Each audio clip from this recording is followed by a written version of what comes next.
परिमल जी सुन पा रहे हैं मुझे?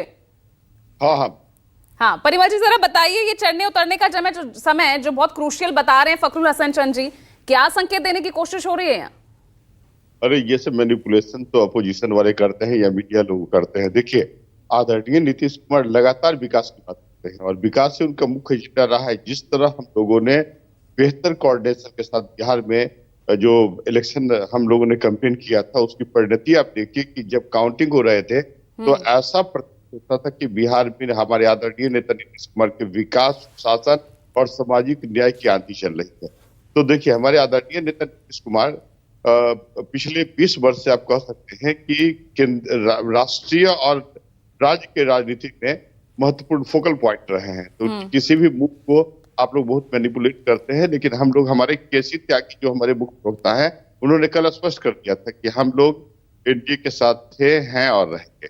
तो उसमें कोई मैनिपुलेशन की बात नहीं है। लेकिन एक बात स्वीकार करना होगा नीतीश कुमार की क्रेडिबिलिटी के बारे में कि जो व्यक्ति पिछले 18 वर्षों से बिहार में के सत्ता में रहा हो, आज तक एक दिन पर छींटा नहीं पड़ा हो, तो इस तरह के व्यक्तित्व के लोग तो बिरले भारत के राजनीति में आपको मिलेंगे। और बिहार की जनता पूर्ण रूप से हमारे आदरणीय नेता नीतीश कुमार के साथ है। प्रचंड बहुमत हमारे आदरणीय नेता नीतीश कुमार के साथ है और यह रिजल्ट 2000 चल हो जा शुरू। केसरिया से मन जोगी हुआ रे, दिल झूमे देखो पतवारा हुआ रे, दिल झूमे देखो पतवारा हुआ रे। हर पल मनाओ केसरी त्योहार। विमल, बोलो जुबान केसरी। 25 के चुनाव को बड़े पैमाने पर प्रभावित करेगा, ऐसा मैं आशा करता हूं। ठीक है, और ऐसे में मुझे एक और बयान बीजेपी का याद आ रहा है, जब ये कहा गया था कि लोकसभा में हम साथ हैं लेकिन विधानसभा में हम अलग हैं, हम बीजेपी अलग चुनाव लड़ेगी। किसने कहा था ये? तो हमारे इंफॉर्मेशन में नहीं है। अमित शाह का ये बयान था।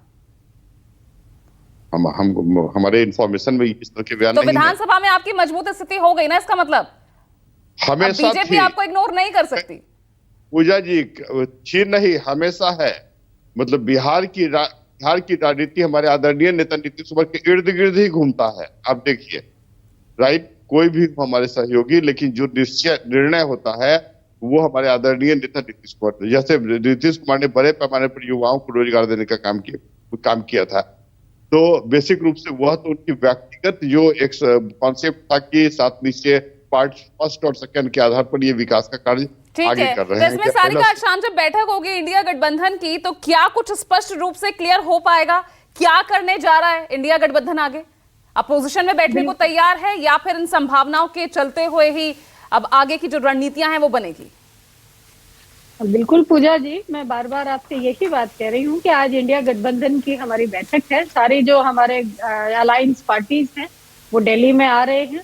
आज सब बैठ करके बात करेंगे। और जो मैं कह रही हूँ आपसे कि हमने ये चुनाव पूरे तरीके से एक साथ होकर के लोकतांत्रिक मूल्यों को बचाने के लिए, संविधान को बचाने के लिए बातचीत के द्वार खुले हुए हैं। एरोप्लेन में बातचीत हो सकती है, आप कुछ क्लियर नहीं कर रहे हैं ना। मैं आपसे वही कह रही हूँ पूजा जी कि हम जिस भावना को लेकर के हम चुनाव में गए, हम उसको आगे बढ़ाने का पूरा प्रयास करेंगे कि हम गवर्नमेंट भी बनाएं, सारे संभावनाओं को तलाशें और एक अच्छा जो 10 साल का कुशासन है उससे देश को मुक्त कराएं और जो हमने वायदे किए हैं उनको इम्प्लीमेंट। ठीक है, बहुत बहुत शुक्रिया आपका इस चर्चा में जुड़ने के लिए। तो आज का दिन भी बहुत महत्वपूर्ण होगा। दोपहर में एनडीए अलायंस की बैठक होने वाली है और शाम को इंडिया गठबंधन की। नजरें दोनों बैठकों पर रहेगी। फिलहाल आज के लिए ब्रेकिंग विद एजेंडा में इतना ही। नमस्कार।